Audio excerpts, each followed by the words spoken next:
이번에 주택 감독기구 설치한다고 하니까 뭐라 그래요? 실패한 차베스 정책 따라간다고 그러죠. 베네수엘라 부동산 꼴 날 거다. 진짜 베네수엘라 부동산이랑 한번 비교해보면서 우리나라 정책이 베네수엘라처럼 하고 있는지 첫 번째. 두 번째는 그 당시 베네수엘라 부동산이랑 우리나라 부동산의 차이점. 단순히 정책 때문에 올랐다. 아니, 그 전까지 정책 영향 없다면서요. 정책 영향 없고 뭐 때문에 올랐다고 그랬어요? 그 전까지 뭐 공급 부족, 저금리, 수요 공급 때문에 오른다고 그랬지 정책 영향 없다고 그렇게 얘기하시던 분들이 왜 이제 와서 베네수엘라 정책 따라가니까 베네수엘라 부동산 꼴날 거다. 이딴 얘기하고 있어요. 여러 가지 다각도로 분석을 해봅시다. 진짜 딱 정책만 가지고 분석하는 거는 인과관계가 아니라 상관관계만 가지고 분석했을 수도 있죠. 베네수엘라 닮아가는 부동산 정책, 베네수엘라 판박이 부동산 규제, 판박이인지 한번 확인해 봅시다. 결과는 임대료 폭등이었다. 임대차 3법에 대해서 뭐 이야기하면서 임대료 폭등이다. 뭐 이런 식으로 이야기 많이 하겠죠. 포퓰리즘과 과도한 규제. 정부 부동산 정책이 포퓰리즘이다. 뭐 그럴 수 있겠죠. 하지만 문제는 베네수엘라 같은 경우는 그 외에도 과도한 포퓰리즘이 들어갔죠. 우리나라 같은 경우에는 과도한 포퓰리즘이 들어갔냐. 미국 같은 경우 돈 찍어서 주죠. 직접 지원 주죠. 우리나라는 돈 줬어요. 재난지원금 줬죠. 소멸되는 걸로. 그 다음에 은행에 직접 풀었죠. 돈. 우리나라는 뭐 했어요? RP 매입했죠. 포퓰리즘이에요 이게. 유럽 같은 경우는 고용지원금 주고 미국 같은 경우는 그냥 실업급여 줘버리는데 우리나라 같은 경우는 재난지원금으로 소액 뿌렸다 한 달 월급도 안 되는 거, 그것도 한시적으로 사용할 수 있도록. 그러면서 비교한 게 뭐다? 2013년 9월에 우리나라랑 베네수엘라 경제협력센터에서 조사했다고 해요. 거기 가서 협력해가지고 조사했다고 하는데 실질적으로 한 가지 알고 넘어가셔야 되는 건 이때 나오는 자료는 이 당시에 집값 무지하게 띄우려고 했었죠. 안 떠서 문제였던 거죠. 그러니까 규제에 대한 반대 여론을 만들어야지 되죠. 왜냐면은 그 전 정부가 정치적으로 까먹은 것도 있기 때문에, 그리고 당시 야당과도 그렇게까지 큰 격차가 나지 않기 때문에 정치적으로도 누르기 위해서 그때 규제 정책이 잘못돼서 우리나라 부동산 정책이 문제였다, 이런 식으로 몰아붙여야 하는 상황이었죠. 주택 공급률이 미미한 수준이기 때문이다 라는 이야기가 나오죠. 그리고 집값이 상승했다고 하는데 철근 및 시멘트 및 기타 골재의 부족 현상이 심화됐고 가격이 폭등했다. 그러니까 당연히 집값이 오를 수밖에 없죠. 우리나라처럼 거품을 그렇게 많이 붙인 게 아니다. 걔네는 뭐 원자재 가격이 뛰어서 오르는 부분이 있죠. 우리나라처럼 그냥 막 올린 게 아니라 공급 부족이라고 했고, 가격 상승 매달 16%씩 오른다고 그랬는데 저는 이거 좀 굉장히 의심가거든요. 왜냐면은 베네수엘라의 주택 가격 지수는 세계 어느 기관에도 없고 막상 이 자료에도 자료는 넣지 않았습니다. 주택 가격 통계가 없다. 세계적으로 다 조사하는데도 다 이렇게 베네수엘라 주택 가격 통계는 없다. 제가 이것만 아까 근한 4시간을 찾아봤을 거예요. 건설 비용 시계열이 있다고 그랬죠.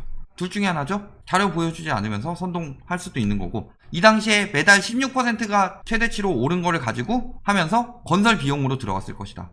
근데 아까 이야기했지만 건설 자재가 굉장히 부족해졌다고 그랬죠. 그러니까 건설 비용이 올라가면서 폭등했을 것이다 정도는 추측이 되는 거죠. 베네수엘라 주택가격지수 혹시 가지고 와서 반박하실 분 있으면은 저도 좀 알려줘요. 어디 있는지 좀 확인해보고, 잘못한 거 있으면은 내가 잘못 해석했다 이 얘기할게요. 가장 큰 거 대출이 다르죠. 대출은 법률에서 은행이 100%를 대출해준다. 100% 대출이 가능하면은 패닉바잉이 미친듯이 될 수 있어요. 규제 강화되기 전 생각을 해봅시다. 뭐 규제 강화돼도 집값이 계속 오른다고 생각하시는 분들이 많으니까, 그랬을 때 100% 대출 된다고 하면은 일단 여러 채 사놓죠. 그래갖고 가격 띄우면 되죠. 한 단지를 다 살 수도 있죠. 내가 버는 돈은 월 200 벌더라도 20억짜리 집을 살 수도 있어요. 대출 그 이자 갚는 유지가 문제지. 그러면은 전 국민이 덤벼서 패닉바잉이 가능해지겠죠. 그렇게 되면 집값은 폭등하는 거다. 대출 문제가 일단은 핵심이죠. 예전에 일본 같은 경우도 토지 가격의 120%까지 대출을 해줬으니까 개나 소나 돈 빌려서 기업이건 가게건 샀었죠. 미국도 모기 대출을 되게 신용 불량한 사람들한테 고이자로 막 뿌렸더니 그 사람들도 막 집을 사기 시작했다. 대출 100%가 얼마나 큰 얘기인지를 모르고 이야기하는 거예요. 제가 왜 초이노믹스가 굉장히 큰 문제였냐고 이야기하냐. 그 대출 때문에 감당이 안 되는 사람들이 산다. 그리고 한꺼번에 무너질 수 있으니까 대출 규제가 들어가야 되는 거다. 굉장히 나라를 위험해지게 만드는 것이다. 2003년부터 9년간 임대료를 동결하는 조치를 했다. 근데 1987년 이전에 건설된 주택에 한해서 우리나라는 전월세상한제 전체적으로 5% 들어갔죠. 그러면 무슨 일이 생겨요? 임대료를 동결하게 되면은 87년 이전에 된 것, 이전, 그러니까 9억은 임대 안 내놓죠. 임대료 어차피 못 올리니까 여기 들어가서 살고 신축으로 임대를 내놓는다. 그러면은 신축 가격이 폭등을 하게 되죠.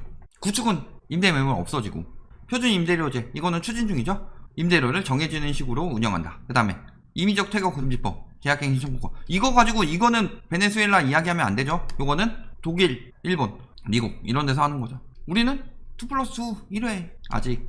그 다음에 민간주택 사업에 정부가 개입했다. 재건축 안전진단 강화하는 거죠. 그 다음에 건설 중인 주택은 정부 허가 후 분양 또는 매매할 수 있게 한 부동산 사기 방지법, 분양가 상한제 전매 제한. 이런 거랑 비교하는데 실질적으로 우리나라 허가 받고 해요? 그럴 거면 지주택 다 망하죠. 주택거래 허가제 전체적으로 허가제 하는 거랑 과열 조정 지역에 대해서 토지거래 허가제 하는 거랑 다르죠? 공정가격 감독원, 부동산 감독기구. 아직 이거 설치된 건 아니고 요거 뭐 잡는 거예요? 가격 감독하는 거예요?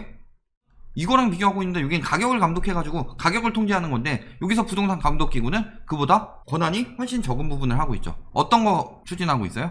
다운계약, 업계약, 불법 전매, 불법 증여 이런 것들 잡는 거다. 그러니까 이거는 불법을 잡는 거고 이거는 가격을 통제하는 건데 왜 똑같다고 생각을 하냐. 자, 그 다음에 아까 대출 엄청난 차이 났는데 정책만 비교하고 대출 비교 안 했죠?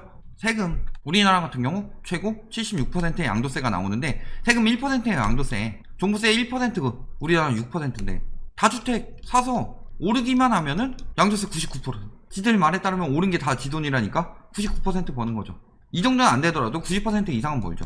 종부세 좀 내더라도. 우리나라에서 지금 가장 큰 문제는 공급 부족이라고 이야기를 하는데 그 공급 부족의 원흉이 된 거는 한 사람이 굉장히 많은 주택을 다주택을 보유하게 되면서 생겨나는 일이죠. 그렇다면 그 다주택에 대한 규제가 들어가야 되는데 종부세가 우리나라보다 낮다. 그리고 양도세 같은 경우도 양도 차익 거의 다 가져갈 수 있게 해준다. 다른 게 강화되더라도 통과해서 집을 사기만 하면 돈 버는 거잖아요. 집이 오른다면. 공급 부족이 우리나라보다 훨씬 더 심각해졌다. 차베스가 그렇게 공급을 하겠다고 해놓고서 우리나라랑 베네수엘라의 가장 큰 차이점은 우리나라 같은 경우는 지금 주택 보급률이 100%가 넘었어요. 베네수엘라 같은 경우는 주택 보급률이 나오진 않았는데 여러 군데에서 보면은 낮은 주택 보급률이라고 그랬기 때문에 주택이 부족했다는 거죠. 그래서 차베스가 엄청나게 많은 주택을 보급하겠다고 이야기를 했어요. 근데 문제는 뭐냐? 자재 가격이 올라가면서 주택 보급을 그만큼 못했더라. 99년부터 주택 보급이 뚝 떨어졌다. 1인당 주택 건설 자료인데 1인당 주택 건설이 한 사람이 주택을 얼마나 건설하냐 이게 아니라 예를 들어서 10,000명이 있다. 주택을 10,000채를 건설했다. 이런 식으로 인구수 대비 주택 건설이 얼마나 되냐 이거거든요. 직역하면 이렇게 나오는데 실질적으로 인구수 대비 주택 건설량이 갑자기 줄어들어 버렸다. 엄청나게. 그러면 언제부터 줄었어요? 1999년부터. 아까 언제부터 올랐다고 그랬어요? 앞에 다시 가볼까요?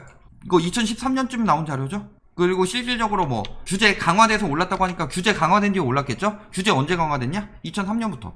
딱 떨어지지 않아요? 공급 부족? 프레임이 공급 부족이 아니다. 진짜 공급이 부족하다. 저기는 다주택이 많이 가져간 것 뿐만이 아니라 우리나라는 주택 보급률이 100%가 넘었고 서울의 경우도 90% 후반이기 때문에 제가 주택이 부족하지 않다는 이야기를 하는 거지. 베네수엘라 같은 경우는 주택이 부족해서 엄청나게 많은 공급을 예고를 했는데 건설이 확 줄어버렸다. 그러니까 안 되는 거죠. 그래서 임대료 계속 폭등했냐? 12년, 13년, 14년까지 올랐다가 15년부터 다시 쭉 떨어진다. 가격 피로감이 있었다는 거죠. 물론 달러 가치가 더 올라갔을 수도 있겠죠. 그렇지만 그 뒤로 외국인들이 봤을 땐 그렇게 오른 게 아니다. 문제는 자체적으로 임대료 올랐다는 거는 경제 문제라는 얘기죠. 실질적으로 얼마나 되냐? 이 정도로 나와요. 아파트 가격. 도심 아파트에서 아파트 평방 미터당 가격. 이 정도면 얼마예요? 평당 100만 원대예요. 엄청나게 비싼 건 아니죠. 그러니까 이거 현재예요. 그때부터 뭐 엄청나게 올랐다고 하는데 평당 100만 원대다. 엄청나게 비싼 건 아니죠. 그럼 문제가 뭐예요? 경제 문제 때문에 집값이 올랐다고 볼 수가 있는 거죠. 그런데 인구는 증가하고 있다. 아까 이야기했죠? 공급은 확 줄었는데 인구는 계속 늘어났다. 우리나라랑 상황이 다르죠. 우리나라 인구 어때요? 지금 꺾였어요. 작년 11월부터. 신규 공급을 베네수엘라처럼 할 필요는 없다는 거죠. 그런데 우리나라는 하도 공급 부족 프레임 잡으니까 아예 공급을 때려 받고 있다. 기사 보셨죠? 127만원. 그렇다고 우리나라가 자재가 저기만큼 비싸요? 집값 상승의 원인 중에 하나는 자재값 인상으로 인한 공급 부족, 그 다음에 다주택 투기에 대한 양도세가 거의 없는 점, 그 다음에 대출 100%. 이게 문제가 되는 거죠. 규제를 하면 뭐예요? 그걸 뒷받침돼가지고 매물이 나올 수 있도록 해야 되는데 다주택을 못하도록 만들어야 하는 게 핵심인데 공급만 드립다 하게 되더라도 투기 수요가 다 가져가면 문제가 되는데 투기는 허가를 저렇게 한다고 해서 감시체계가 잘 갖춰진 것도 아니고 거기다가 저 나라는 집값이 오를 만한 상황이죠. 원래 일단은 인구가 증가하고 있었고 개발 도상국이잖아요. 우리나라 예전에 서울 집값 오르던 거 생각해봐요. 지금이랑 비교하지 말고 당시에 솔직히 말하면 예전에 노태우 정부 때는 그런 것도 했잖아요. 한 사람당 가지고 있을 수 있는 주택의 평수를 제한을 했는데 그럼에도 불구하고 집값은 올랐었죠. 1기 신도시 200만원 뭐 때려 지으니까 서울 집값 떨어진 거잖아요. 근데 저게 못 지었다. 차베스 이후 경제는 폭망했죠. 막상 집값이 막 진짜 폭등했다는 이 시기에 경제가 폭망하고 있었다. 왜 경제가 폭망하고 있었어요? 차베스 때까지는 뭐 굉장히 잘했고 마두로가 허접했다 이런 걸로 볼 수도 있지만 문제는 2013년 때부터 석유 수입 뚝 떨어지죠. 근데 베네수엘라의 수출의 98%, GDP의 50%는 석유에 의존하고 있다. 석유가 이렇게 떨어지니까 하이퍼 인플레이션 되죠. 물가 상승률 35,000% 막 나오고 있죠. 그렇다는 건 집값이 2배가 뛰었어요. 근데 물가는 3,500배가 뛰었어요. 그러면 이거 집값 폭등했다고 볼 수 있어요? 물론 시기는 그때가 아니라 이때를 얘기하고 있지만 이렇게 하이퍼 인플레이션이 나왔으면 이런 건 옳은 것도 아니죠. 자, 그렇다면은 이 시기 때는 진짜 얼마 올랐을까? 요게 너무 높으니까 요 시기가 되게 안 오른 것처럼 보이죠. 0%인 것처럼 보이죠. 크게 확대해서 보면은 물가 상승률이 20%대예요. 그리고 2013년 이후 60%대까지 올라간다.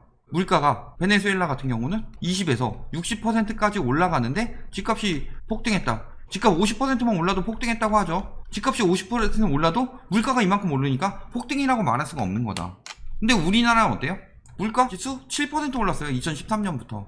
그런데 아파트 가격은 서울 같은 경우 31% 올랐다. 이거는 거품이죠. 가장 중요한 건 물가 비교해봐야 되죠. 물가가 뭐예요? 화폐 가치 하락에 따른 실물 가치의 상승이죠. 근데 화폐 가치 하락은 저거밖에 안 됐는데 실물 가치가 엄청나게 올랐다. 그건 거품이죠. 근데 베네수엘라 같은 경우는 화폐 가치 하락이 엄청나게 컸죠. 그렇기 때문에 부동산 정책 때문에 집값이 올랐다고 볼 수 없는 거죠. 그리고 최근에 저렇게 하이퍼 인플레이션에서도 집값은 40% 폭락했다고 그랬어요. 다주택 메리스가 사라진 거죠. 양도세 99% 가져가면 뭐예요? 이제는 하이퍼 인플레이션 때문에 집이 중요한 게 아닌데요.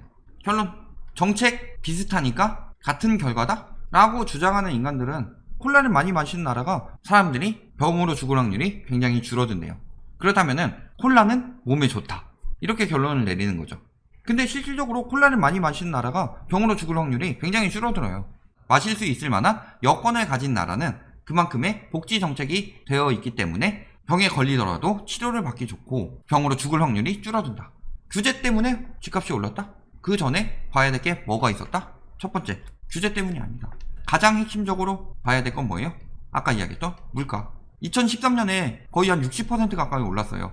집값이 60% 오르더라도 이건 문제가 아니다. 집값이 물가에 맞춰서 올랐으면 문제가 될 것이 아니라고. 그래서 장기적 우상향 이야기하는 인간들도 일단 다 떨어져야 된다. 왜? 물가는 조금 올랐는데 집값이 너무 비정상적으로 올랐기 때문에 이것은 유동성 증가에 따른 집값 상승이 아니라 거품이다 라고 이야기했죠. 경제 상황, 개도국이랑 선진국이랑 원래 집값이 어디가 더 빨리 올라요?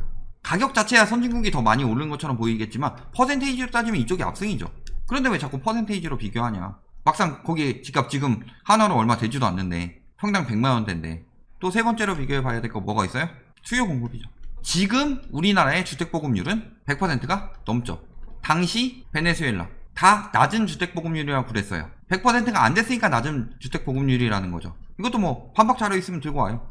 100%가 안 됐을 가능성이 굉장히 높다. 이 정도가 아니라 부족하다. 굉장히 부족했다. 그리고 우리나라는 주택보급률이 100% 넘었는데 인구가 감소해요. 그리고 이때는 인구는 엄청나게 빠르게 증가하고 있죠. 베네수엘라의 경우. 그러니까 수요 공급의 차이가 엄청나게 많다. 네 번째, 대출이 우리나라는 투기과열지구 같은 경우 40%로 옥죄였죠. 거기는 100% 해줬다 그때. 다섯 번째, 세금. 지금 우리나라의 공급의 핵심 정책은 다주택자 매물을 나오게 하는 거예요. 하기 위해서 종부세가 있는 거죠. 그 다음에 다주택자들이 집을 많이 못 사게 하기 위해서 양도세를 강화한 거다. 그런데 이 종부세 양도세가 1%다. 맛이 간 거죠. 결론 뭐예요? 저렇게 많은 다른 점이 있는데 그냥 딱 규제 그리고 절대적인 집값 퍼센테이지가 올랐다. 이것만 가지고 비교를 하게 된다. 라는 거는 정말 말도 안 되는 이야기들 하고 있는 거고 그냥 정책 올랐다 요건데 저놈은 막 여러 가지 이유를 든다. 당연히 여러 가지 이유를 들죠. 집값이 단 한 가지의 개체에 의해서 왔다 갔다 했다. 규제 완화 때문에 왔다 갔다 했다면은 누가 부동산을 투자 물건으로 보겠어요? 그거 굉장히 너무 쉬운데. 여러 가지 주거 요건도 있고 환경 요소들이 있는데 그런 거 하나도 보장 안 하고서 사람들 현혹시키지 말아라. 특히 보니까 뭐 그거 계속 올리는 유튜버도 있고 기레기들도 많이 그런 짓거리 하는데 진실 전해주는 거 아니고 많은 사람들을 피해보게 만들 것이다. 여기까지 말씀드리겠습니다.